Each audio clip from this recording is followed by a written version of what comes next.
Shalom, this is Rabbi Klein from the Greater Miami Jewish Federation. This Sunday is the fast day Tisha B'Av, which commemorates the various events in Jewish history and most importantly, the destruction of both temples. But there have also been other public fast days throughout Jewish history.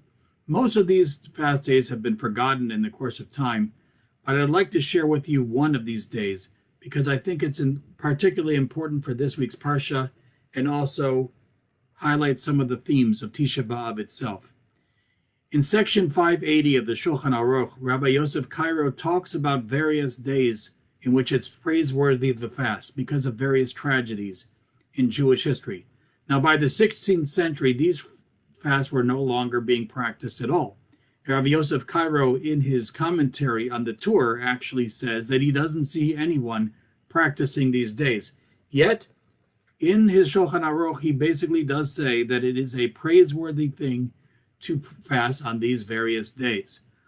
The last one of this list of days that he encourages people to fast upon is the 9th day of Adar, because of what he says, the battles of Beit Hillel and Beit Shammai. So what's the background here? Because I never heard about the battles of Beit Hillel and Beit Shammai.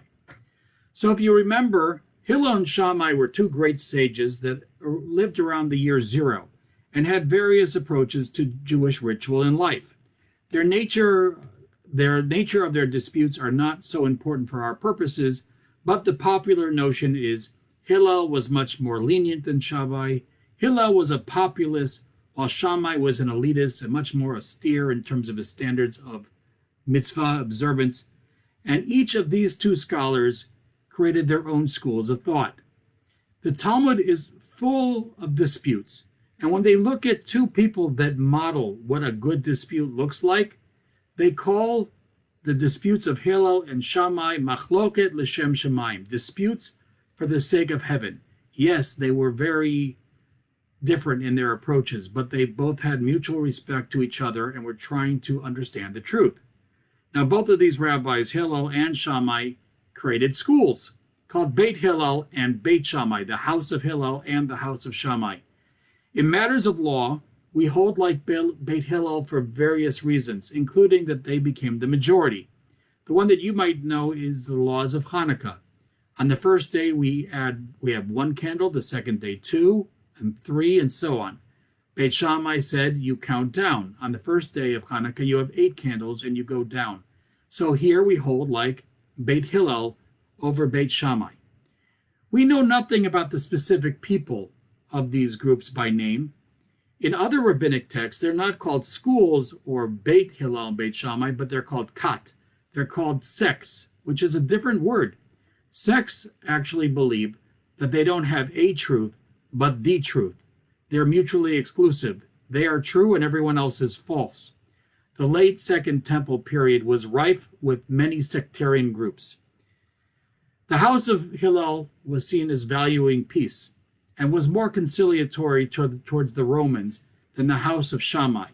And many of the people in the house of Shammai were revolutionaries, and during the Second Temple period were associated with even some movements of the Zealots, the Kanaim.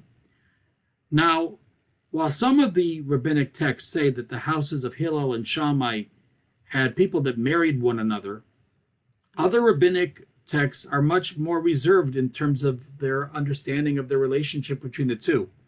For example, the Gemara in Sanhedrin tells us that things became so disputed between these two schools that it was like people practicing two different Torahs altogether. According to Maimonides, the disputes increased among the people of Israel because these two schools, Beit Hillel and Beit Shammai, were not so attentive to the lessons of their teachers.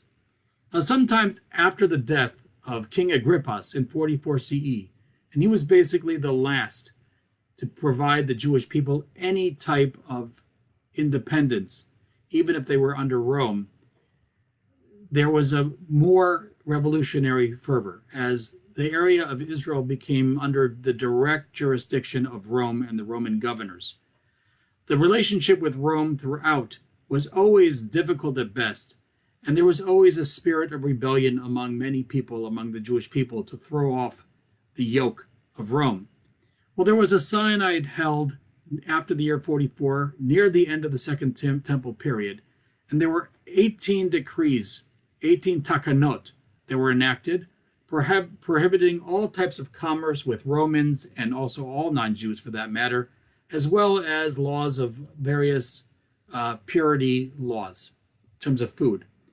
All of these laws went according to the laws of Beit Shammai, but the reason why Jewish law went according to Beit Shammai and not Beit Hillel is interesting.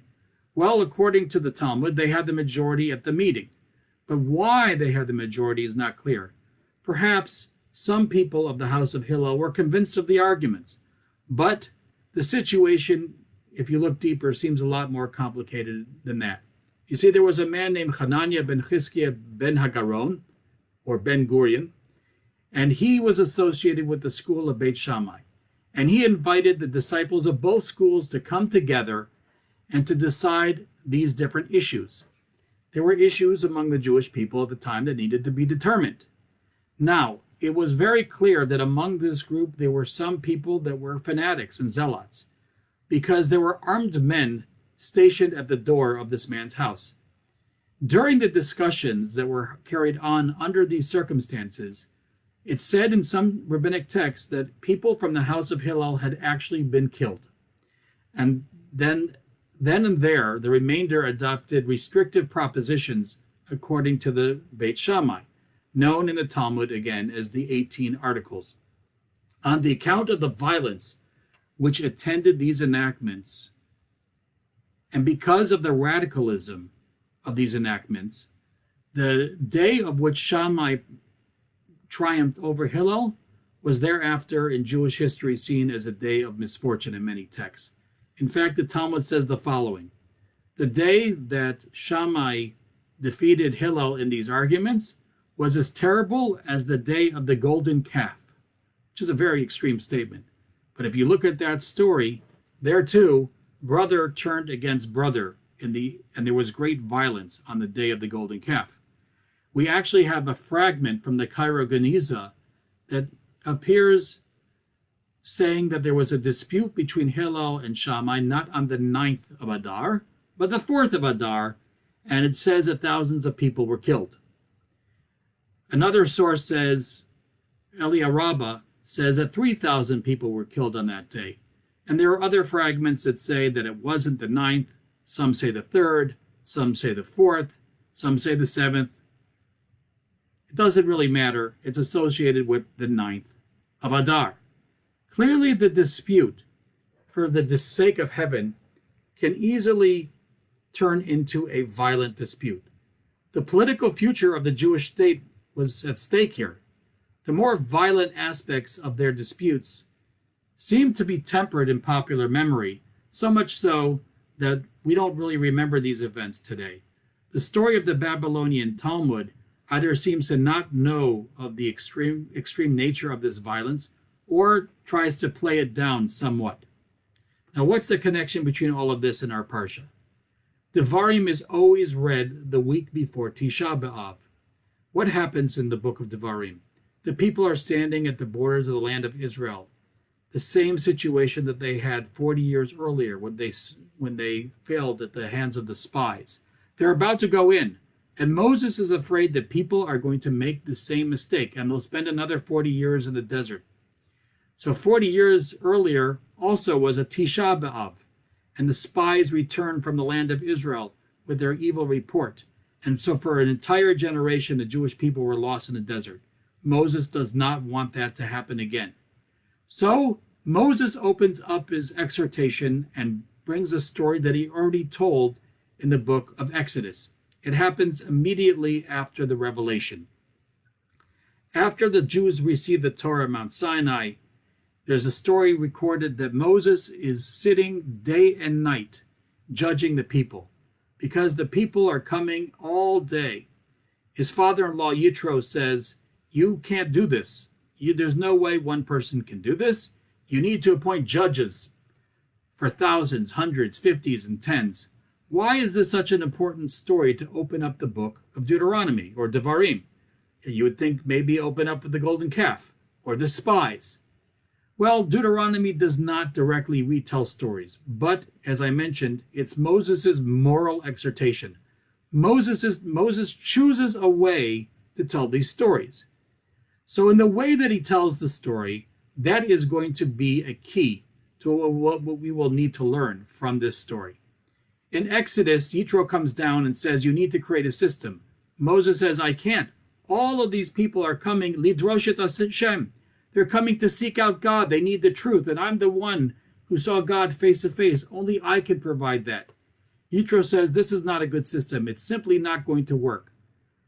The reason for it is because technically you can't deliver on your promise. However, the motivations of the people, which is to seek out God, and Moses' intention, which is to provide the truth to the people, are both positive. But here, the narrative opens in a very different way. Moses opens the story by saying, Echa asa levadi tachachem umasachem v'rivchem. How can I bear unaided the trouble of all of you, the burden and the bickering? The reason he's up all night is not because they are seeking truth, but they are constantly arguing with one another. If they didn't get a ruling they would like, Rashi says, they would then bring more witnesses, add more judges, even packing the court until they would get what they wanted. After 40 years, in retrospect, Moses sees not a people that are not always seeking the truth, but after their own power, and are constantly arguing with one another. So this, in essence, is the rebuke that he's giving and opening up the story. You know, you're about to go into the land of Israel and fight many battles. You have external enemies, but you know what's going to destroy you? The conflicts among all of you, the conflicts among yourself. We go into Tisha B'Av, and the rabbis teach us that the reason why the temple was destroyed is sinat chinam, which is said as baseless hatred. Now that's a very strange thing, because if there's hatred, there's always a reason. But perhaps the reasons you think have a basis from the divine perspective are not significant at all. So really they are sinat chinam, even though you feel that they are very important. Perhaps this small forgotten day of the 9th of Adar is a foreshadowing of the 9th of Av. Whatever the date of this event happened on the calendar, in popular memory, it became the 9th. The 9th was the day that this was remembered on the Jewish calendar, whatever the historical date was. Maybe the sectarianism between Beit Shammai and Beit Hillel in this story was a foreshadow of what was to come in the Great Jewish War of 66. The conflict among Jews at the time of the war was as decisive in their defeat as the Roman military defeat. Today, we are living in an age of conflict. In fact, I see around our society people pursuing conflict. However, the rabbis say we should pursue something, but we should pursue peace. Like Aaron, we should be Rodef Shalom. We need to be fanatics, but fanatics for the sake of peace. During the recent tragedies we've seen here in Miami, we have really seen how we all can come together and overcome differences. However, like the aftermath of the destruction of the temple, it shouldn't take a churban, a destruction, to do this. It shouldn't take tragedy or anti-Semitism or an outer force to bring us together. This sense of reaching out to one another, seeing what unites us and not what divides, needs to be the model for the regular operation of our community, both locally and nationally. This should be our response as we enter these days of Tisha B'Av. Wishing all of you a Shabbat Shalom and a meaningful fast.